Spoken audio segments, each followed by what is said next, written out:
معزز حاضرین، میں اپنے چینل سبیہ ناہید آفیشیل پر ایک بار پھر آپ سے روبرو ہوں اپنے ایک نئے افسانچے کے ساتھ۔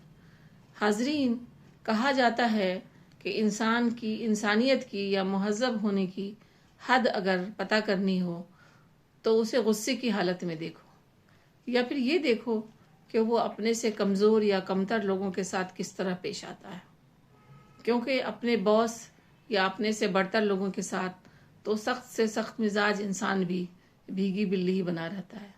ایک دوسری حالت یہ بھی ہوتی ہے کہ فیملی میں یا سماج میں اگر کوئی کرائسس آ گئی تو وہ خود کو کس طرح پریزنٹ کرتا ہے۔ ہندوستانی تناظر میں داماد کا رشتہ بھی ایک ایسا رشتہ ہوتا ہے کہ داماد کے کردار میں بھی اگر وہ انسان ہو تب بھی اس کی اوقات کو سمجھنے میں کافی آسانی ہو جاتی ہے۔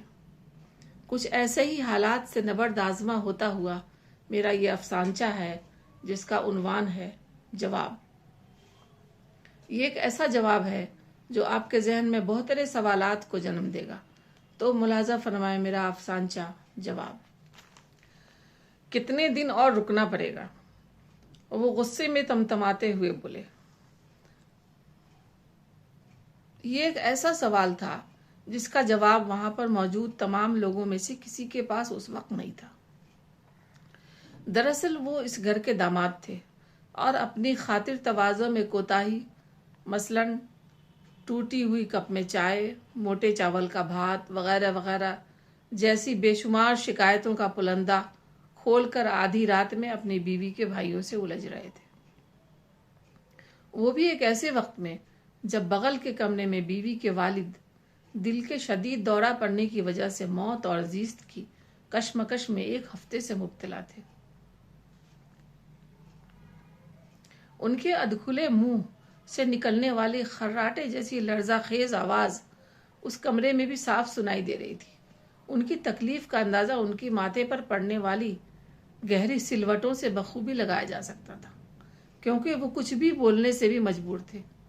گھر کے اندر ہی ICU جیسا انتظام کیا گیا تھا اور ان کے بچے بہادر سپاہی کی طرح موت کے فرشتے کو مات دینے کی کوشش میں دن رات لگے ہوئے تھے۔ دراصل یہ وہ پس منظر تھا جس میں اس گھر کے داماد نے شکایتوں کی لمبی لسٹ کے ساتھ اپنی بیوی کے بھائیوں کے ساتھ عدالت بٹھائی ہوئی تھی، جو اپنے والد کی تیمارداری میں مصروف تھے۔ وہ اس حالت میں بھی نہیں تھے کہ ان کی ان شکایتوں کا کوئی مناسب جواب دے سکیں۔ داماد صاحب بار بار یہی دہرا رہے تھے، 2 ہفتے سے بیٹھا ہوا ہوں اور کتنا رکنا پڑے گا۔ اگلی صبح جمعہ کا دن تھا، لوگ نماز کی تیاریاں کر رہے تھے اور نزع کی حالت میں پڑا ہوا یہ مریض بھی اپنے آخری سفر کی تیاری کر رہا تھا۔ ان کی حالت ابتر دیکھ کر گھر کی عورتیں ان کے سرہانے بیٹھ کر سورہ یاسین پڑھنے لگیں۔